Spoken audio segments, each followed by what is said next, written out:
Welcome to The Simple Sophisticate, where in 2014, this podcast premiered. And now in its 11th season, the show continues to focus on the same principles it was founded upon: the art of living a life of quality over quantity. Topics range from creating an everyday life you love living, strengthening mindfulness practices, building a capsule wardrobe, preparing seasonally delicious meals, traveling and exploring France and Britain, and living life to the fullest without breaking the bank, because living well really is quite simple. I'm your host, Shannon Ables, and whether you're listening on your commute, exercising, working in the garden, en route, or returning from that dream destination, or sitting down with a hot cuppa or a cafe au lait, thank you for tuning in. Let's get started.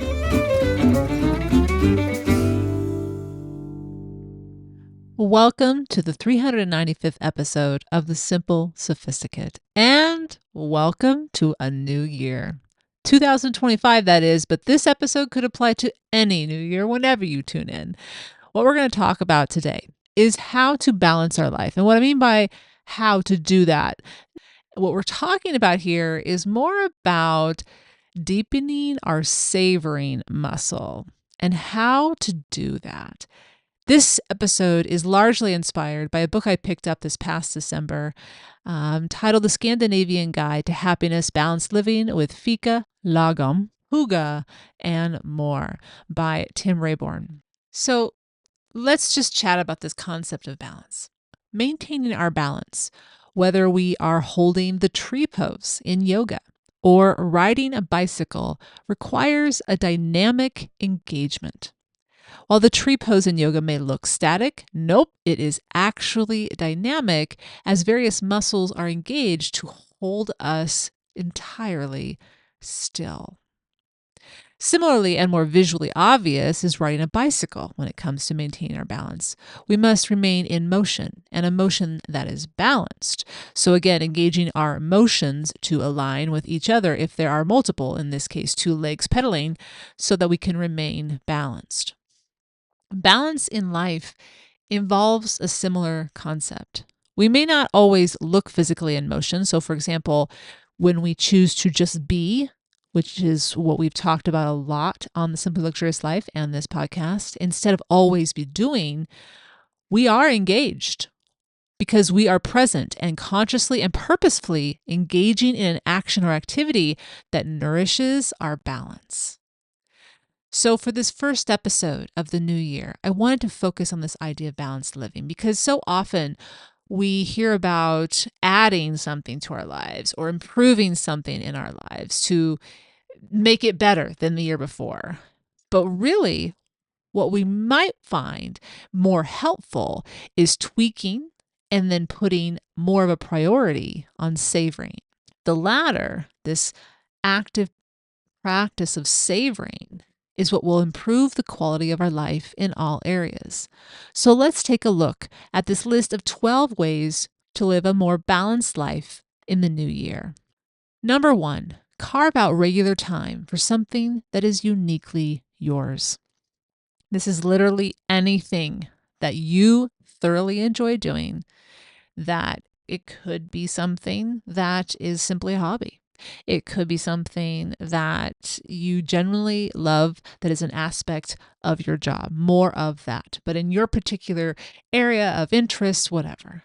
But whatever it is, make it a priority to give yourself time to do it. This is part of nourishing yourself, finding the balance of the have-tos that your work puts on your plate, your family, your children, your job that you are. If you're self-employed, we can easily put so much on our plate and not make room for what we love doing that isn't required in our job. So we put it down, further down on the priority list. Nope. Number 1 on this list is carve out regular time for something that is uniquely yours. Number 2, take a partial health day every once in a while.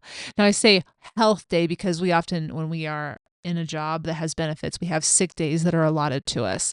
And however it works out or however it's available to you, the idea here is to take maybe not a full day, maybe an afternoon, maybe a morning, maybe the morning once a month when you just treat yourself to starting the day at noon or after lunch. And at the beginning of the day, you do whatever it is that's going to nourish you. It might not appear fancy, it might not involve any money, or it could. Whatever it is, you're just making this an intention to nourish yourself by taking a health day every once in a while and doing something that truly is nourishing. Um, doesn't have to be something you talk about. It doesn't have to be something that you wouldn't do on the weekends. Maybe it's sleep in a little bit or have a longer morning ritual. Go for that morning walk that you can't do during the work week. You're going to do it on this special once a month partial health day. Number two, be mindful of what you eat and drink. So, this is not a surprising one to put on the list, but if we want balance in our life, we have to take care of our physical machinery, our being, our body. And that's not only going to affect our physicality, but it's going to affect our mentality and how we think, the clarity of that. So, really thinking long term here, but also the day long. So, what's going to energize me for this whole day? Am I going to have eggs or am I going to have something with sugar to start the day? Former is probably a better choice. But we know that it's a matter of maybe shifting how we frame why we choose that. We are finding balance because this is going to enable me to think clearly at work, to then be more comfortable standing strong in whatever project I'm presenting or standing behind something I believe in with regards to my family and sharing what I love and what I care about instead of being so fatigued and exhausted that you just go along with it. So that's number three. Be mindful of what you eat and drink. And we have a lot of podcast episodes as well as posts on just that. So if you go to the archives on the blog, click on health, and you will find all sorts of information on how to simply eat better, but also deliciously, so on and so forth. Okay. Number four, just be out in nature. And this is something, all of these are all directly or indirectly drawn from the book I mentioned about the Scandinavian Guide to Happiness. But I love this one because, and he makes a very valid point. So many times in America, we're always doing something outdoors to compete, to race, to go faster, to go farther, instead of just being in nature. We're not going to go count our steps. That's what he's, think of it that way. We're not going out to count our steps. We're just going to go and be in nature. We're going to maybe walk and wander, but we're not going to try to achieve something while we're out there. The other thing that he suggests is turn off the music, turn off the podcast, which I know is completely contradictory to what we're doing here. So maybe you're out walking in the woods right now. Turn it off maybe and listen to it on the drive home if you drive home from your walk or when you're I don't mean to say you can't listen to podcasts, but every once in a while, on a regular basis, when you're able to be out in nature, just be out in nature and listen to it. I've been trying to do this more and more, especially when I can't hear any traffic. When I'm near closer to traffic or things that are distracting, that's definitely when I put my AirPods in. But what I'm trying to do now is when I'm away from traffic, when I know I will not hear traffic, I will not hear a lot of whatever people, I try to just be there and listen, whether it's the birds, whether it's the wind, the drops of rain, the crunch of my shoes in the snow or on the twigs, listening to the hops of the pups as they're walking and trotting along. And that is so soothing. When you really slow down and savor and listen and you're fully present, which is what nature is so good about helping us do, stay fully present, it can be more nourishing than we realize. And then when we make it a regular habit, we find that we are living a calmer life with more clarity. So that's number four. Number five, when the workday is done, step into your non-workday fully.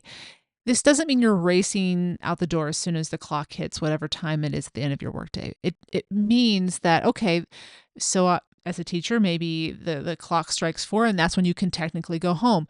Well, maybe you still have to correct one more paper. So you correct that one more paper, you're done at 4:15, 4:30, but then you leave those papers, any other stacks there, and you go home or wherever you're going next and you leave the work at work.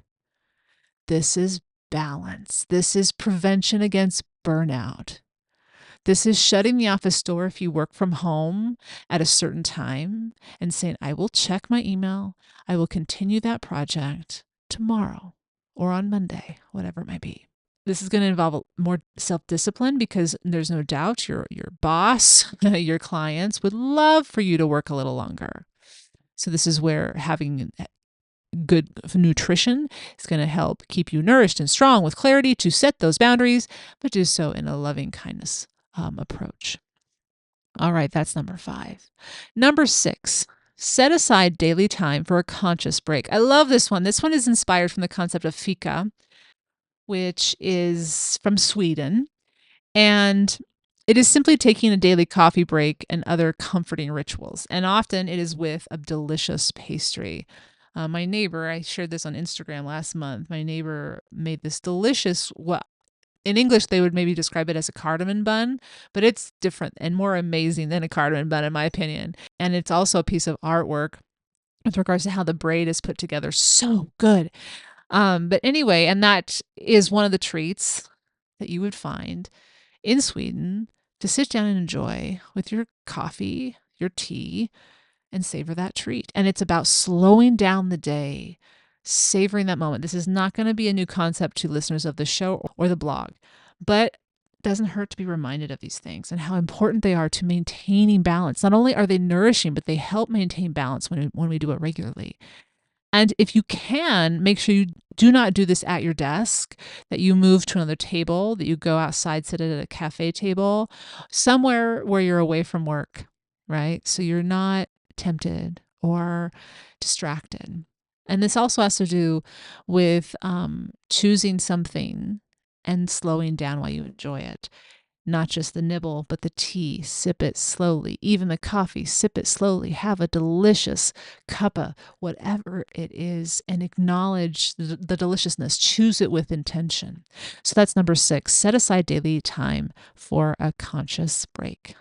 Number 7, be fully in the moment when you take your daily break. So this is going to tie back into number 6, but this is so important. This is the presence, concept of presence. And that's why we want to move away from our office desk. Maybe go to the lounge, teacher's lounge if we're a teacher. Maybe go to the staff area, the staff room. Maybe go to that little cafe down the road or the sidewalk next to the office. I know that in Bend, there's a lot of different commercial plazas or places where there's a lot of offices, but then there's a fantastic coffee shop, and you'll see a lot of the business workers coming in there and sitting down and having a chat with someone. So that's one aspect of the daily break to pay attention to. The other part of that is make sure you turn this into a ritual.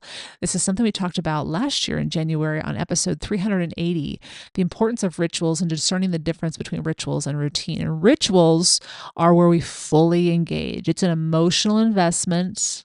We are fully there. We're not trying to save time. We're not trying to just get through it as quick as possible. And so by turning it into a daily ritual, it becomes nourishing. How we can do that, maybe we have a favorite or special mug. Maybe we light a candle, depending on where we are. Maybe we select music to play that will relax us. Maybe we make sure there's always natural light, so we open the windows or we go outside. Take your break at a favorite spot that inspires you, that nourishes you, and the details do matter. So bring those details into play, and this regular break will definitely help you find balance in your day going into this new year. Number 9 is to treasure simple pleasures. Things need not be expensive. This is something that we talk about a lot again here on the podcast and also on the blog. The simple pleasures that we share at the end of this show, the petit plaisir, they are things that often don't cost a penny, but if they do, they're not that expensive. But there are ways that because of what they are, what they allow you to do or invite you to do, whether it's to relax and enjoy a cultural moment from a show or a film, or maybe it's a book to pass the time and just simply get lost in another world. Maybe, again, I think recently we had a favorite tea from France. There's so many different things that don't need to cost a lot of money, but when we put a lot of thought and intention as to why we've chosen them, can be deeply nourishing and thus fit the definition of being a simple pleasure. That's number 9. Treasure those simple pleasures. Number 10, regularly take note of all that you are grateful for. Make this a regular routine to do. This will add balance to your life for so many reasons. It will help you clarify what's important. So, what are you thinking about? If you're thinking about what's going well, you're probably going to think about things that you care about and are happy that are going well because they mean something to you. And so, it focuses your attention on what matters. And you start to see trends. If you're not writing about something that's going well, but you're just not noticing it, either it's not important and you're spending time unnecessarily, or it is and you need to start spending more time and appreciating it, because when we don't appreciate something, we take it for granted, and eventually somehow we trip, or we make a mistake, and someone goes, "Why weren't you appreciating what I was doing?" And so we might be too busy to notice things like that because we have too many things on our plate. And long story short, when we take time to appreciate things, those things do often multiply and happen more frequently. Partly because they were already happening and we just didn't notice, now we are, but also because we're putting that energy out into the world. We're saying thank you, whether it's written down, whether it's acknowledging it to someone or whatnot. So that's number 10. Regularly take out time to take note of all that you are grateful for. Number 11, keep your entertainment simple. So, for example, maybe have a game night, a board game night. So, a completely analog night. This is nothing new, but it's a reminder of how we can simply entertain and engage with others face to face in real life, and it need not be expensive. All right. So anything at all. It could be a TV night, could be maybe there's a favorite show that everyone likes to watch. Again, bring people together. Doesn't have to be a lot of people. Make it very casual. And yeah, it's about enjoying people's company and less about the extravagance. And it often puts people at ease, but it also shows intention and that you care because you've come up with an idea, but it's not too over the top. And they don't anyway. So I think you get the idea there. But that's number 11. Keep your entertainment simple. That will nourish you because you're engaging with people you want to spend time with, but also not wear you out, setting it up and spending money. Number 12, last but not least, turn savoring into a habit that you exercise every day. This, in many ways, piggybacks on almost every single item on today's list. This conscious choice to take note, to say yes, they say thank you, but also just drink it up. Take a look at that rose this coming spring. The daffodils are going to come through this soil that is now frozen, and you're going to stand there and go, "Oh my gosh, look at how amazing you are." Stare at it, truly stare at it. Take your time. Who cares what anyone else thinks? And watch it day by day progress. When we do that, we start to realize how enriching the life we are living right now, without any changes having to be made, without any improvements having to be made, we are living. And that can only foster more to be savored. I hope you've enjoyed this list today. I sincerely recommend the book. It's a very short book. You'll whiz right through it, but he has oodles of ideas, and you'll get to understand what each of the concepts are. You may know some of those concepts I mentioned with regards to fika or lagom or huga, and but those others, for example, I did not know what sisu is from 159 from Finland. Did not know about that one. So it's a great quick read. I didn't choose it as a petit plaisir only because I was going to talk about it in the entire episode today. So it is technically a petit plaisir. There's links to the book on the show notes, but again, the title is The Scandinavian Guide to Happiness. And I'll be right back with this week's petit plaisir.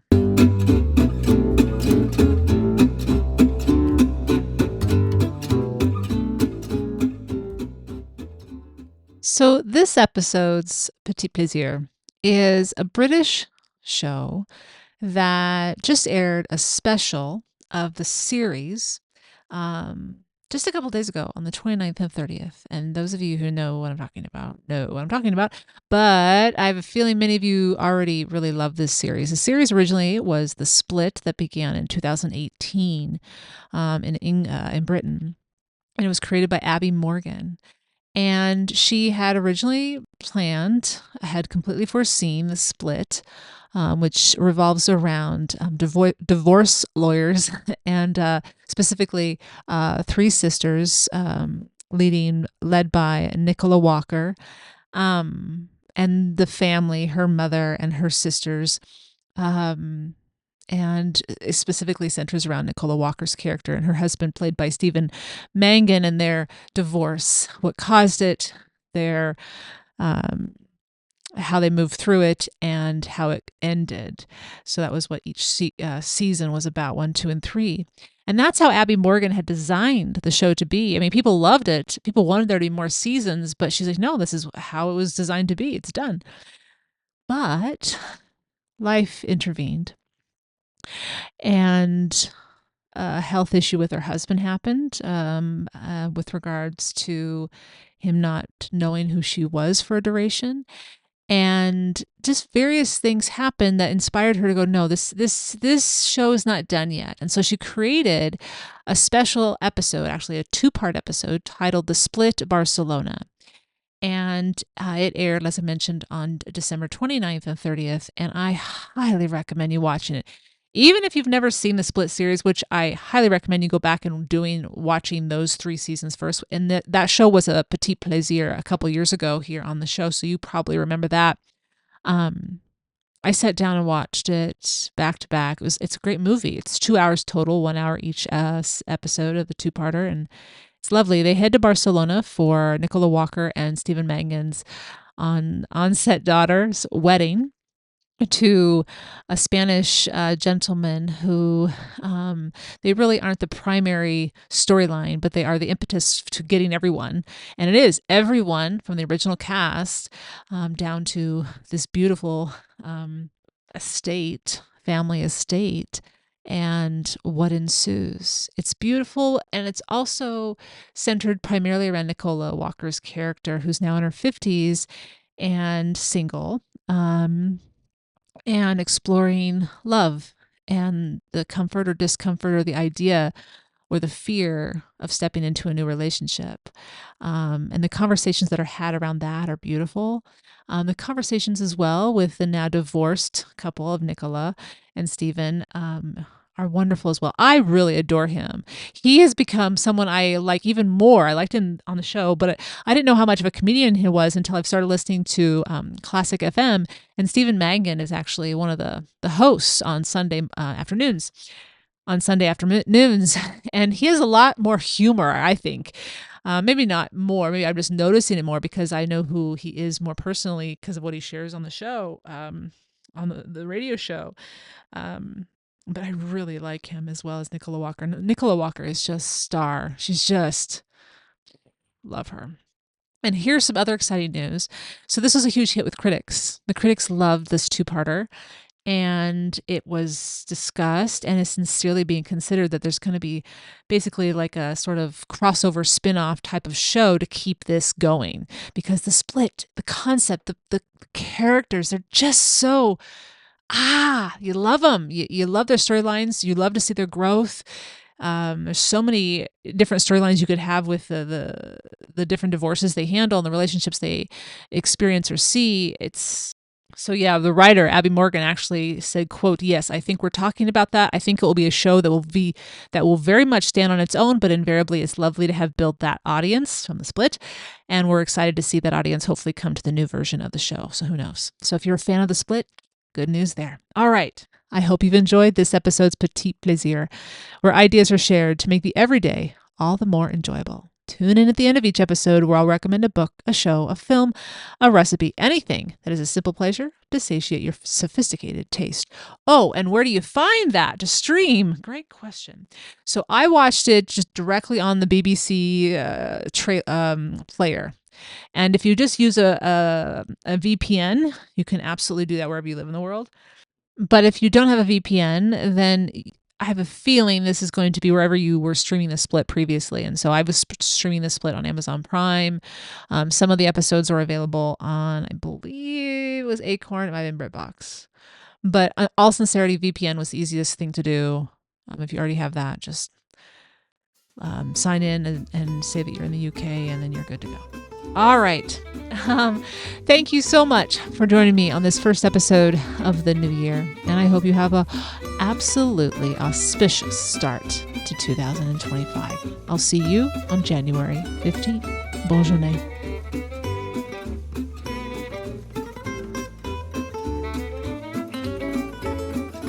Thank you for tuning in to the Simple Sophisticate podcast, where intelligent living is paired with signature style. For more ideas and inspiration throughout the week, visit the blog, The Simply Luxurious Life, with the shortened URL tsll.co or thesimplyluxuriouslife.com.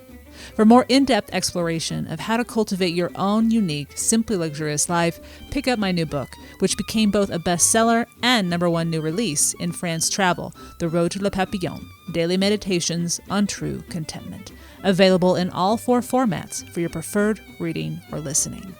My first book, titled Choosing the Simply Luxurious Life, and my second book, Living the Simply Luxurious Life, are also available in each of the 4 formats.